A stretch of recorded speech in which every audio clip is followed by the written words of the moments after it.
Pasteur Laurent. Bonjour à toutes et à tous. Ça va bien? Alléluia. Merci, Pasteur Olivier. Merci à toute l'Église. Très heureux d'être avec vous ce matin. Quelle joie, quelle fête. Merci Seigneur pour ces temps bénis. Vous savez, ça fait depuis 2003 que je suis arrivé en France et dès le début, l'Église Le Phare m'a accueilli. Et on ne peut pas oublier ce genre de choses. Je vous bénis encore une fois. Je remercie le Seigneur pour cette grande famille. Merci pour vos prières. Maintenant, on va aller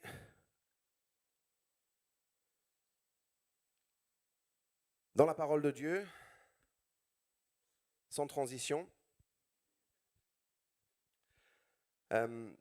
Pasteur Laurent, quand il m'a dit qu'il y a un programme, il y a un baptême, et il m'a demandé aussi le titre de mon message.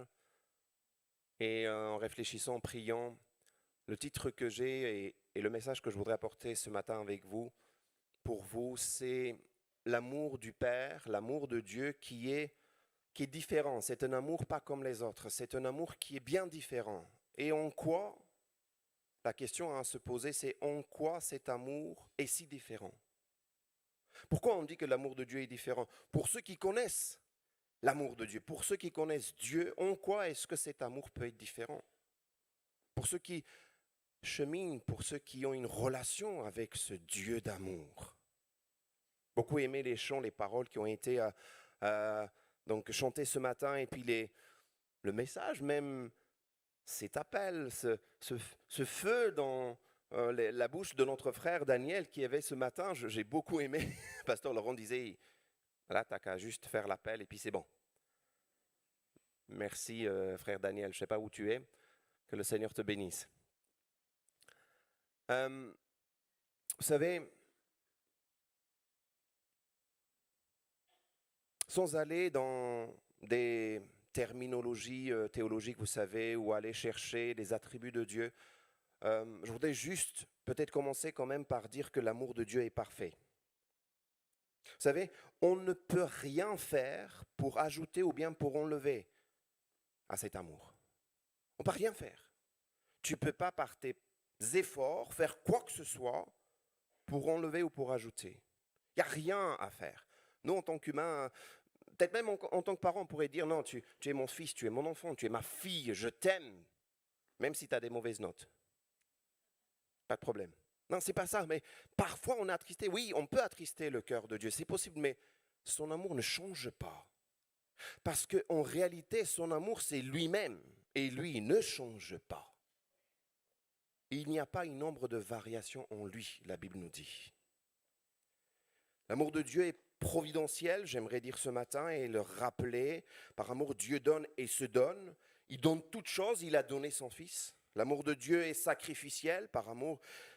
Aussi, il va quelque part donner son Fils, mais en même temps, vous savez, il va venir quelque part corriger. Il va aussi venir reprendre. Oui, il a donné, il s'est sacrifié.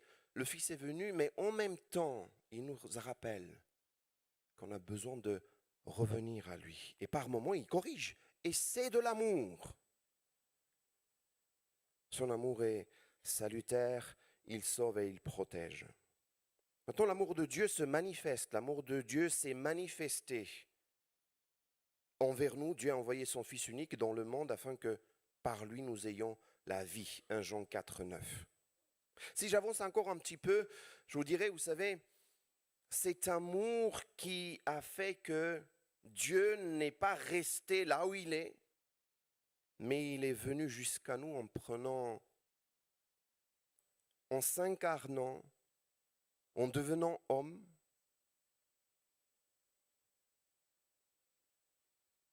pour que justement nous ne soyons pas là où nous sommes tombés. Parce que je vous rappelle que l'homme est tombé dès le début, dans le jardin d'Éden. Mais il n'a pas voulu qu'on reste tombé.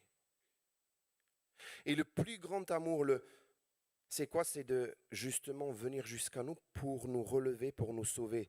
Et je voudrais aussi rappeler ce matin, avant d'aller plus loin, c'est que, en disant que parfois on cherche, vous savez, des des miracles, on cherche que le Seigneur puisse, que Dieu puisse répondre à nos prières, que Dieu puisse donner des réponses. Je ne sais pas ce que vous attendez ce matin, honnêtement.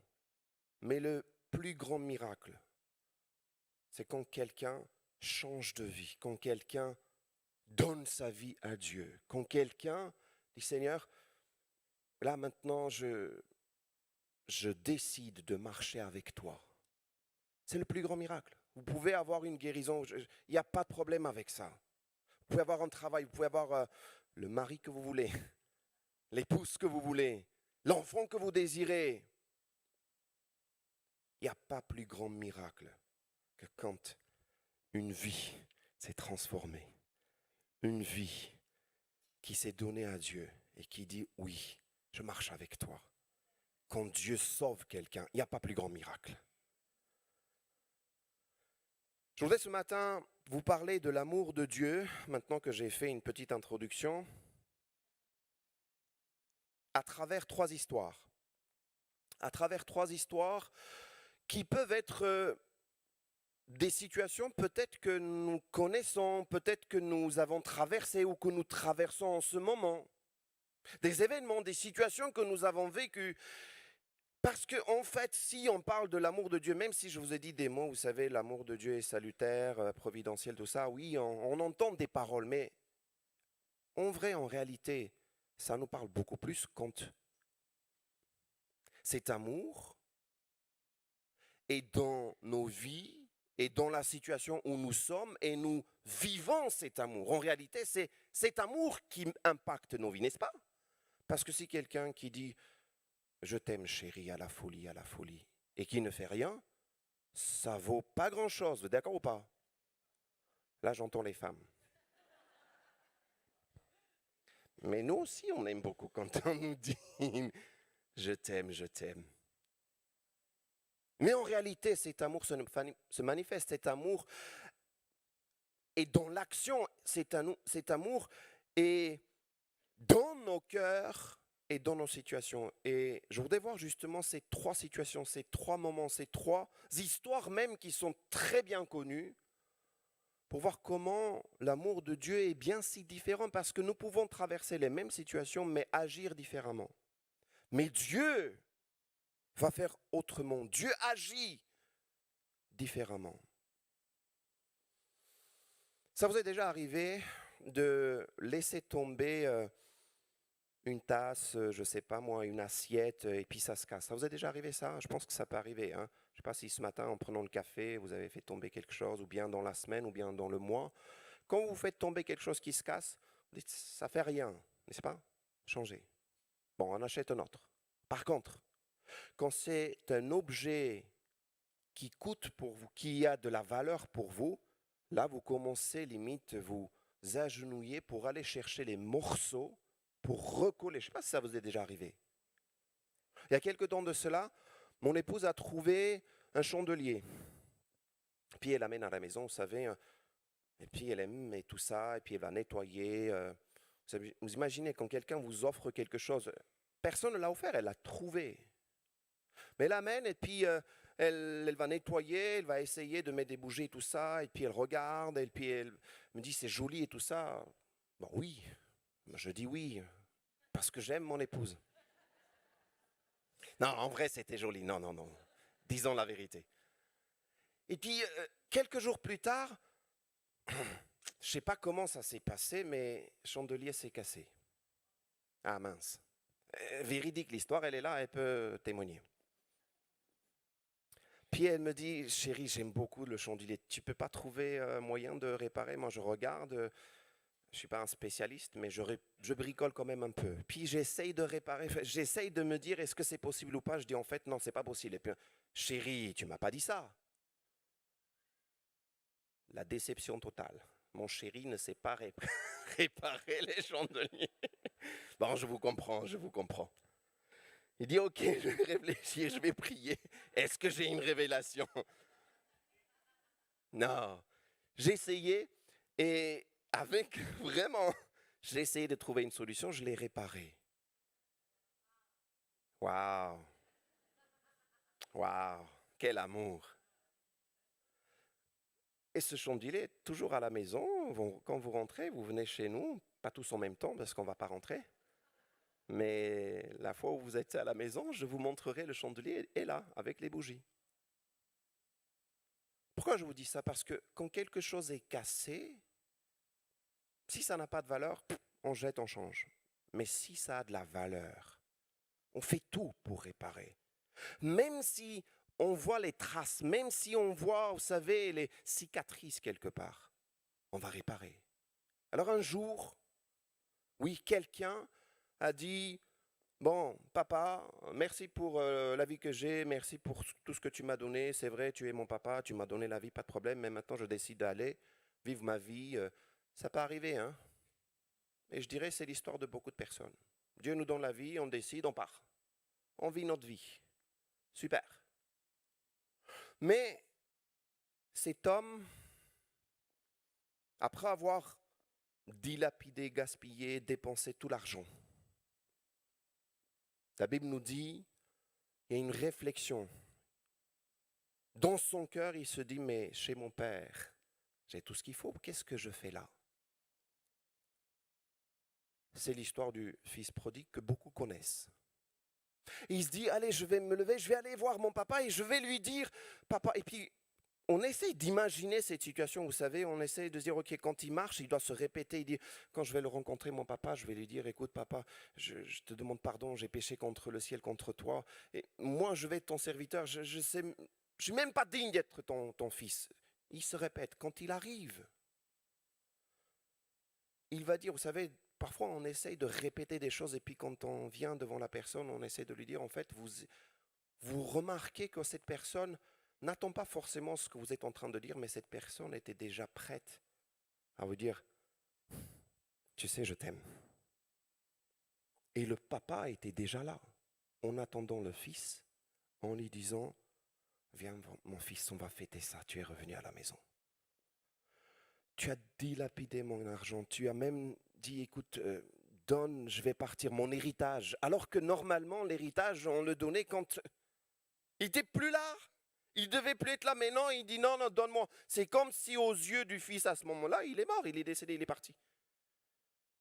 Mais ce père, que Jésus, dans le contexte, si on étudie bien, est en train de parler de l'amour du père et pas beaucoup du fils prodigue.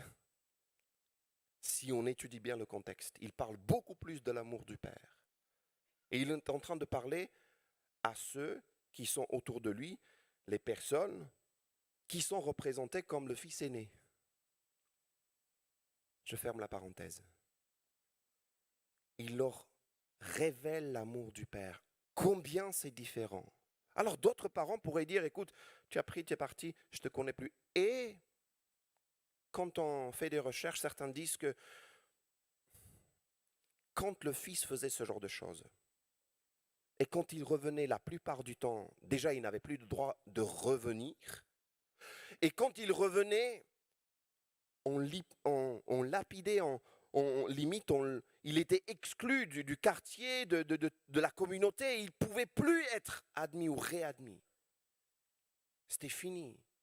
Et la plupart du temps, c'est la mère, c'est la maman qui sortait pour demander à ses voisins, à ses amis, s'il vous plaît, faites grâce, ne lapidez pas, ne tuez pas, c'est quand même mon fils, laissez-le partir. Le père ne sortait jamais dans cette histoire quand Jésus raconte. Tout le monde connaît cette histoire quand il est en train de raconter cette histoire. Et ce genre de choses arrivait régulièrement, malheureusement. Mais le père sort de sa maison donc en cassant tous les codes, quelque part en faisant plus attention à, vous savez, parfois et on cherche le respect, on cherche non, mais qu'est-ce qu'on va dire de moi? Le père est sorti, son fils est parti, mais comment on va me regarder? Non, le père sort pour aller à la rencontre de son fils et lui dire, mon fils, viens, on va fêter, tu es revenu à la vie. C'est comme ça que le père aime. C'est à ce point, l'amour de Dieu est différent. Deuxième histoire que je voudrais vous raconter, c'est l'histoire dans laquelle, vous savez,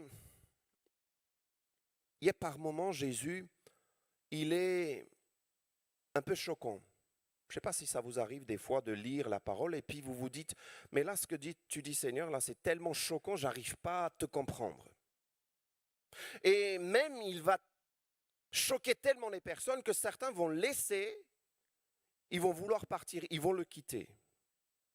C'est au moment quand il dit, c'est un exemple, hein, c'est un moment quand il dit, si vous ne mangez pas ma chair, si ne vous buvez pas mon sang, vous n'avez rien à faire avec moi. Il dit d'autres paroles, je compte aussi quelque part, et puis la Bible nous dit que quelques-uns de ceux qui le suivaient ont décidé de le quitter. Ils vont partir. Et la Bible nous dit que Jésus, en voyant ça, il va se retourner et puis on va regarder à ceux qui sont restés ou ceux qui continuent à le suivre. Il leur dit, et vous ne voulez pas partir? Et vous, qu'est-ce que vous faites là? Si vous voulez, vous pouvez partir. Et un disciple va dire quoi? À qui irions-nous?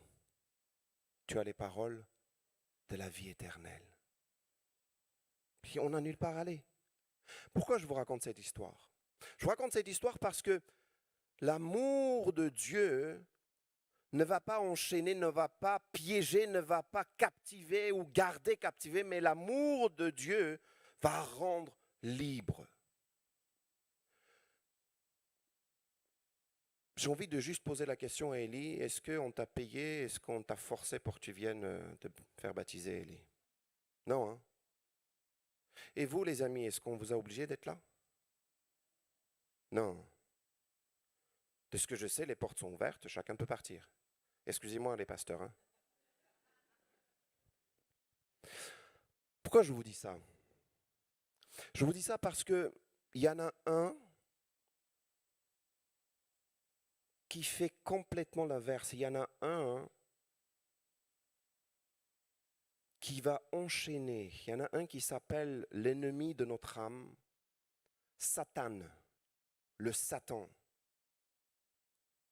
Il veut enchaîner, il veut rendre captif, il veut piéger par toutes sortes de moyens, que ce soit des addictions, que ce soit même des situations dans le passé, même des problèmes, toutes sortes de choses. Il veut nous rendre, même des situations conflictuelles, il veut nous piéger. Même la peur, toutes sortes de choses, par toutes sortes de moyens ou des pensées, nous piéger et nous voler notre liberté.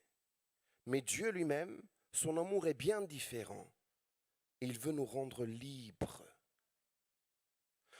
Un jour, je prêchais dans une église et je disais que on vient au Seigneur et vraiment, on vient dans une église et Seigneur touche notre cœur et on se donne à lui, on se convertit. Vraiment, le Seigneur change notre vie. Et c'est vrai que c'est ce qui arrive, on vient avec tous nos problèmes. Je pense que j'ai eu l'occasion de le dire, on vient avec nos problèmes, avec nos addictions, avec nos situations, et Dieu prend, Dieu nous change, Dieu nous transforme. Mais vous savez, en même temps, on est quand même libre, on peut très bien rester ou aller dans une autre église, ce n'est pas ça le problème en réalité. En sortant, en terminant le message et puis le culte est terminé, je sors parce que je disais pendant ce culte que, en fait, on est tous libres d'aller dans l'église où nous voulons. C'est pas un problème, on n'est pas captivé, on n'est pas piégé, on va pas dire bon, tu n'as pas le droit d'aller dans d'autres églises. J'espère que c'est pas la pensée que vous avez en tout cas. Mais c'est notre famille, c'est notre communauté, c'est notre église locale. Nous avons fait le choix, chacun s'est engagé. Mais on reste quand même libre. Et en sortant, il y a un jeune homme qui vient me voir et me dit, c'est la première fois que j'entends une prédication, un pasteur qui prêche en disant, vous êtes libre d'aller dans l'église où vous voulez. Je lui dis, pourquoi tu dis ça? Il me dit, ça fait quelque temps que je cherche à aller dans une église, je suis allé dans plusieurs églises. Et là, c'est la première fois depuis des mois, et puis il avait l'habitude quand même d'aller dans une église qu'on appelle l'église traditionnelle apostolique chez les Arméniens. Il dit, mais même dans d'autres églises, je n'ai pas entendu ce genre de message. Est-ce qu'on est libre? Ben oui. Dieu nous rend libres. L'amour de Dieu nous rend libres. Il nous dit, il nous propose, il dit, devant nous, il y a la vie, la mort, mais choisis la vie. Et tu vivras. C'est par amour, encore une fois, qu'il le dit. C'est bien différent. Il ne va pas nous garder, il ne va pas nous donner, il ne va pas nous manipuler quelque part comme les hommes peuvent faire. Non. J'arrive à mon troisième histoire. Troisième histoire est une histoire un peu complexe. Vous savez, c'est l'histoire où un collègue va prêter de l'argent à son autre collègue, et puis le jour arrive et il lui dit, écoute, le moment est venu, il faudrait que tu me redonnes mon argent. Il n'y a pas eu forcément de contrat, mais il y a, vous savez, le contrat oral existe aussi. On s'est mis d'accord, je te prête de l'argent, et puis le moment vient, tu me rends. Oui, donc maintenant le moment est venu, j'ai besoin de cet argent, rends-moi mon argent. Puis le collègue lui dit, écoute, je n'ai pas les moyens, je ne peux pas te rendre cet argent. S'il te plaît, tu veux bien me faire grâce, tu veux bien attendre, je vais payer, mais s'il te plaît, attends encore un petit peu. Je vais quand même te payer. Puis celui qui a prêté dit, non, ça ne passe pas comme ça. Ça ne passe pas comme ça. Moi, ce que je vais faire, je vais te mettre en prison, toi, toute ta famille, jusqu'à ce que tu me rends tout. Ce qui est bien, c'est que les autres collègues voient ce qui se passe. Ils vont aller voir le patron. Ils vont raconter toute l'histoire. Merci parce qu'il y a des personnes qui voient toutes choses. Parce que tôt ou tard, les choses se révèlent, les amis. Tôt ou tard, les choses se mettent en lumière. Attendez de manière patiente. Patientez-vous. Tout se met en lumière, tôt ou tard. Et le cœur ou la pensée du cœur se met aussi. Les intentions se mettent en lumière aussi.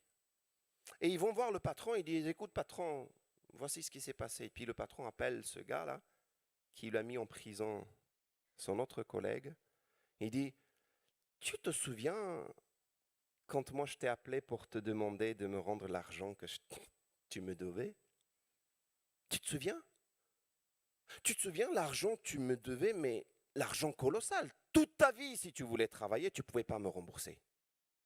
Moi, ce que j'ai fait, je t'ai dit, écoute, tout ce que tu me dois, tout est payé, tu ne me dois plus rien. Rien. Mais toi, qu'est-ce que tu as fait? Pourquoi tu es allé alors que je t'ai gracié, alors que je t'ai... En vrai, si on réfléchit, si on se met dans la situation, vous savez, de ces deux collègues et de celui qui a prêté de l'argent, normalement, lui, il était dans son droit de demander l'argent. Vous êtes d'accord avec moi ou pas? Si je te prête, si on s'est mis d'accord, normalement, tu dois me rendre. Vous êtes là ou pas? Normalement, il est dans son droit. C'est vrai, hein?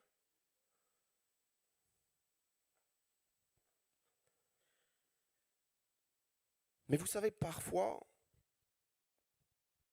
on remarque que le Seigneur pouvait très bien nous demander qu'on lui rembourse, qu'on lui paye. Et vous savez, le prix qu'on doit payer à notre Seigneur, c'est notre sang, c'est notre vie. Mais lui, au lieu de nous demander notre vie, c'est lui qui a payé le prix. C'est lui qui est allé à la croix, c'est lui qui a tout fait. Et il dira à la croix, tout est accompli. Donc, au lieu de régler, au lieu de se venger contre nous-mêmes quelque part, parfois ce qu'on fait, hein, vous savez, dans notre situation, à l'exemple de ce collègue, cette personne qui va redemander, on va vouloir se venger, on va vouloir demander de rendre des comptes. Comprenez, je ne mélange pas tout, je ne vais pas parler en général, mais à ce moment-là, à ce moment précis, à qui on a tout donné.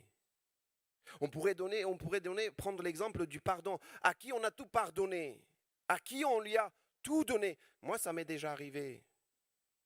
Je vois juste une petite parenthèse. Ça m'est déjà arrivé où je devais de l'argent à quelqu'un, puis la personne m'a dit, écoute, pas de problème, j'efface. J'étais bouleversé, j'étais là, mais en ce moment, je suis en difficulté. Je peux te rendre plus tard. Non, non, non, non, non. Ça fait des années que ça s'est passé et je me souviens et je me souviendrai toute ma vie. Et moi, j'avais donné quelque chose à quelqu'un d'autre qui me devait de l'argent. J'étais tellement bouleversé. Ce jour-là, j'ai pris le téléphone, je lui ai dit, écoute, tu me dois plus rien. Moi, j'étais marqué par cela. Je devais beaucoup plus à celui qui m'avait prêté beaucoup plus. Ça m'a tellement marqué. J'ai dit non, tu me dois plus rien. Je me dis, l'amour du Père est aussi différent dans son sens où il ne va pas directement rendre me demander de rendre des comptes ou bien me faire justice directement à moi en me disant, écoute, tu me dois ça, tu me dois ta vie. Il me dit, tu donnes ta vie. C'est pas ça qu'il m'a fait. Il a pris ma place. Par contre, il va faire justice pour la personne qui était dans cette situation, qui avait besoin de avoir la même démarche, même attitude, même approche. Et ce que j'aime avec le Seigneur, c'est que à chaque moment, à chaque situation, il fait quelque chose de différent, mais qui marque notre vie. J'arrive à ma conclusion et je voudrais que ce matin, encore une fois, on puisse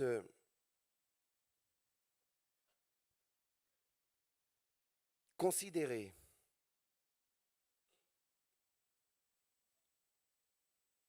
que oui, la vie peut nous courber, briser, abîmer. Oui, la vie peut nous casser. Et à l'image de ce fils prodigue qui ne méritait pas en réalité l'amour du Père, comme toi, comme moi, on ne mérite pas. Mais son amour dépasse. Son amour est pour celui et celle qui ne méritent pas. Son amour est pour toi. Je voudrais que ce matin, on puisse juste réaliser et peut-être dire, OK, la vie m'a brisé, la vie m'a cassé, la vie m'a courbé. Je suis peut-être à l'image, peut-être en ce moment-là, peut-être maintenant, j'ai besoin de recevoir encore, ressentir encore que Dieu me montre, me révèle son amour. J'ai besoin de cet amour. Si tu as besoin de cet amour, si tu es dans cette situation, je peux voir ta main juste. Oui. Oui. Oui. Nous traversons tous des situations difficiles, Seigneur, et ton amour vient nous couvrir, vient nous montrer, démontrer combien c'est différent. Tu ne t'arrêtes pas, même à nos actes, à nos pensées, mais tu vas au-delà. Tu as un plan pour chacun d'entre nous. J'ai vu vos mains. Je voudrais continuer, vous pouvez baisser la main, j'ai vu vos mains, je vais prier pour vous. Je voudrais aussi poser la question à des personnes qui se sentent peut-être à un moment donné captivées, enchaînées, que ça soit la peur, que ça soit, encore une fois, le passé, que ça soit les situations dans lesquelles vous êtes comme piégés, vous savez. Vous êtes comme pris dans un piège.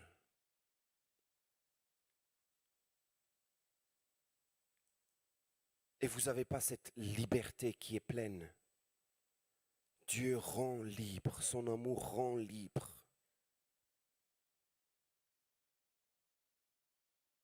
L'amour de Dieu est tellement parfait, l'amour de Dieu ne connaît pas la peur.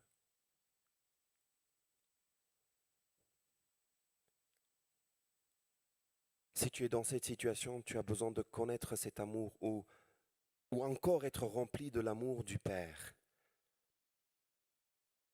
Je voudrais aussi prier pour toi.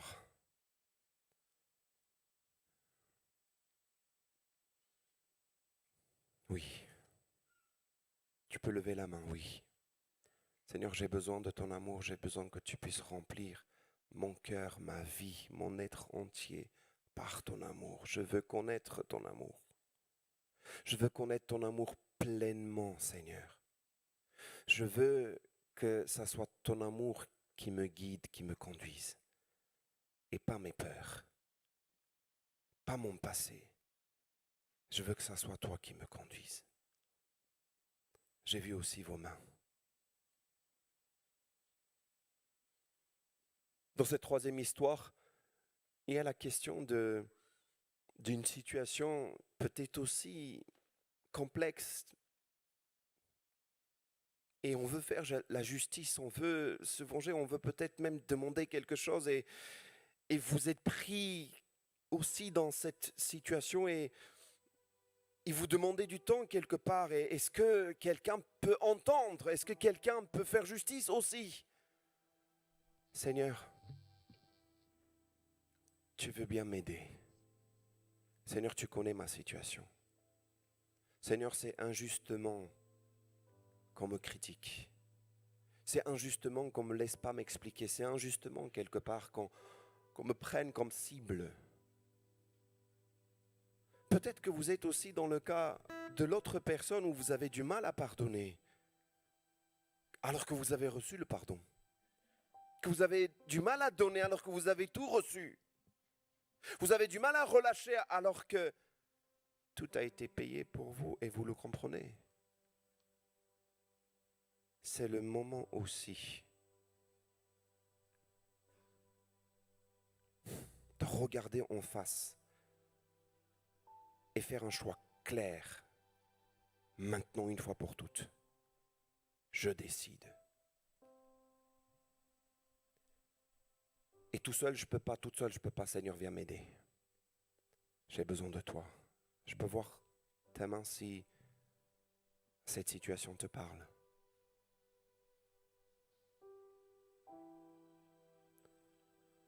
Maintenant, je voudrais demander à toutes les personnes qui ont levé la main de se lever. Juste ces personnes-là, s'il vous plaît, qui ont levé la main.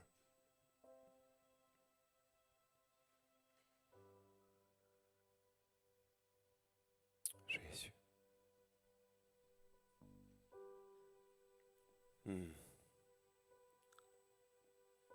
Seigneur.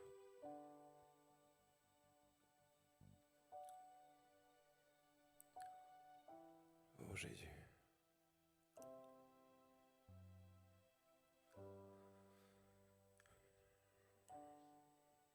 Je peux demander à vous tous de juste fermer les yeux et courber vos têtes. Je vais prier avec vous et pour vous.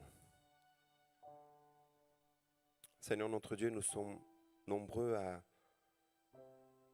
avoir des cicatrices, à avoir des moments où, oui, nous sommes brisés. Nous-mêmes, nous nous brisons parfois ou nous brisons les autres. Et Seigneur, je veux te demander de venir et te révéler par ton amour. Quel est l'amour que tu as pour chacun d'entre nous? Combien tu nous aimes? Je veux demander pour mes amis, Seigneur. Je veux demander pour mes frères et sœurs. Tu connais chaque situation, tu connais chaque vie. Tu connais chaque cœur. Seigneur, viens, s'il te plaît. Ta parole nous dit que tu étais avec le Fils, en Christ, dans le monde, pour réconcilier le monde avec toi, pour faire en sorte que nous puissions être avec toi et ne pas être séparés de toi. Seigneur, notre désir est de te connaître encore plus chaque jour. Seigneur, ma prière est que tu puisses remplir les cœurs. Et que s'il y a des décisions à prendre ce matin, qui ont été prises en se levant. Seigneur, que ces décisions aillent plus loin, qu'il y ait des fruits pour ta gloire. Et que dans les fruits, Seigneur, que nous pouvons entendre à travers les témoignages, Seigneur, qu'on puisse dire oui, Seigneur a révélé son amour pour moi. Seigneur a rempli de son amour mon cœur. Seigneur a manifesté son amour. Et moi, à mon tour, je veux aimer. Je veux partager cet amour. Je veux vivre cet amour. Seigneur, merci pour les cœurs, pour les vies, pour les personnes qui sont maintenant devant toi. Je les bénis en ton nom, au nom de Jésus. Amen.